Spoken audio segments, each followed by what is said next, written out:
Okay? Ito nga, ito yung nakakapanghinayang eh. Dapat, dati ko pa to nakita. Kita mo, simula January pala. Napakadali lang nito i-complete. Ngayon ko lang na-realize. Ilan na yung na-miss ko? 1, 2, 3, 4, 5, 6, 7, 8. $8 din yun, no? So, i-check lang natin yung dollar to peso exchange rate, okay? Okay, so medyo tumataas yung peso natin, guys. Bumaba na siya. Below 60 pesos, pero pero considerably mataas pa rin kasi ito eh, 59.56. Konting ano lang, problema lang sa economy natin, or another crisis, babagsak na naman to sa 60 and up.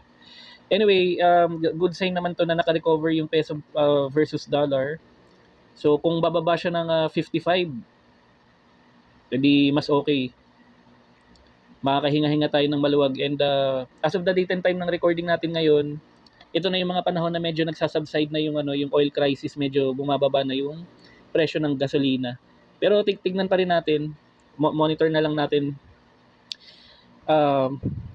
sa mga susunod na araw. Pero yun nga, sobrang nakakapanghinayang to. Aray ko! Grabe ngayon ko lang nakita. Grabe, para ako nang hinayang bigla. Ilan yun? So kung 8 yun, so meron na akong $10 dapat. Kasi yung $2 ngayon ko pa lang nakuha. 595 pesos na dapat.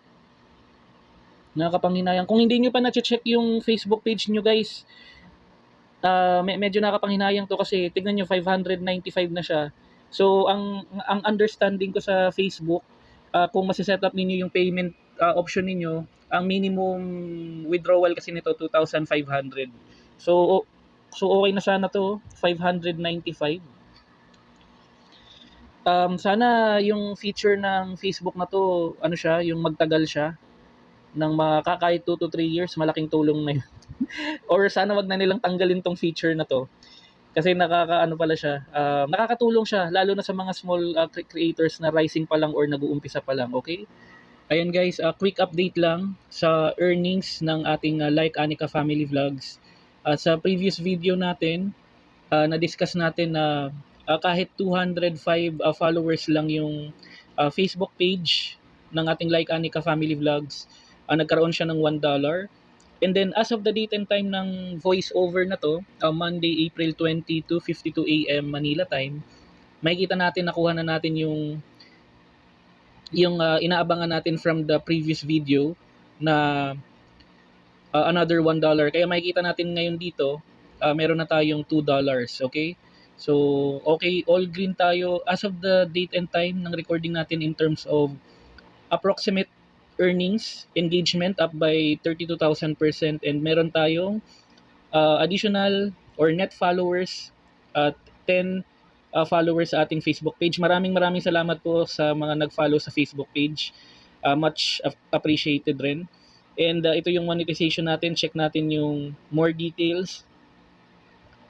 Okay, content monetization. Okay, click lang natin tong content monetization under your programs.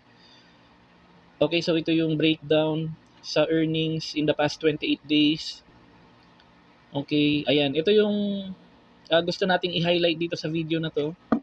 Makikita natin dito under extra bonus, earn $1 bonus. Okay, cross post or share 6 posts to suggested groups. Okay, admins deleting a post disqualifies the Facebook page. Okay, so yung takeaway dito guys, para magkaroon tayo ng way para magkaroon ng additional earnings sa Facebook page natin kahit less than 1,000 followers tayo. Dito sa case natin, 205 nga lang, nadagdagan ng isa, so 206 followers. Pero kahit pa paano nagkaroon tayo ng earning, okay? So earn a $1 bonus. Ang pinaka-task na pinapagawa lang dito ni Facebook or ni Meta is to cross-post or share 6 posts to suggested groups. And then, kailangan lang tong i-confirm or i-approve ng admin ng mga specific groups na yon para ma-qualify tayo or nadedetect naman to ng Meta na natatrack naman nila yan. So, siguro yung tip ko lang based sa experience natin, depende dun sa niche or content or dun sa kung per video no siya titignan, check nyo lang kung applicable ba yung theme, yung niche content ng video sa mga Facebook groups kung saan ninyo i-share yung Facebook page ninyo or yung mga specific videos ninyo, okay? So, sa ganun paraan, mas mataas yung likelihood or yung potential para i-approve ng mga admin from the other Facebook groups yung ating mga uh, videos and post, okay? Ayan, so yun nga, dahil 6 out of 6 na to, nasa pang 7th day na kasi tayo ngayon. Nakikita niyo yung completed. Additional information pala, for example, ang gagawin nyo kasi dito guys, kung bago pa lang yung Facebook page ninyo or rising or promising creator kayo, check nyo lang dun sa eligibility sa monetization ninyo kung meron kayong ganitong monetization tool, yung extra bonus. Makikiusap na lang ako na ito kasing account na to, itong Facebook page na to, ginagawa ko to para sa anak ko, para pag halimbawa ano na siya, mature na siya mag-isip, pwede niya na tong ipagpatuloy. Pwede niyang practicein kung paano mag-handle ng mga social media handles to serve as additional income streams. Pag lumaki na siya, pwede niya itong ipagpatuloy, or kapag okay na siya, pwede naman siyang gumawa ng sariling mga social media handles niya. Okay? Pero at least meron na siyang yung idea or foundation kung paano yung ginagawa. And i-guide na lang natin yung anak natin for that one. And on top of that, syempre, even tuturuan natin yung anak natin when it comes to social media handles, ang priority pa rin natin is yung pag-aaral talaga, okay? And yung pangarap ko sana, matulungan ni Anika yung mama niya na balang araw, matuto talaga siyang manahi, okay? Kasi sa akin lang, na nafe-feel ko, sa mga susunod na generation, magiging saturated na yung space when it comes to blue-collar job, lalong-lalo na na-introduce na yung AI.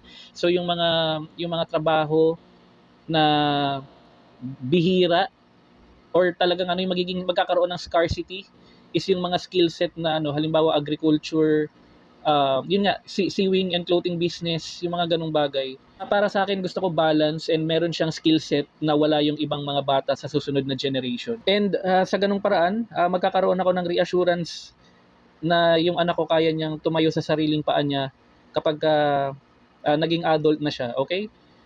Iisa lang naman yung pangalan ng ating social media platforms sa across YouTube, TikTok, and Facebook. Kindly follow and subscribe sa Like Anika Family Vlog sa TikTok, Like Anika Family Vlog sa YouTube. Okay, so ito siya guys. Meron siyang 1.5 subscribers as of the date and time ng recording natin. And lastly, ito nga rin ating Facebook page, okay? Like Anika Family Vlogs. Okay, maraming salamat. All the best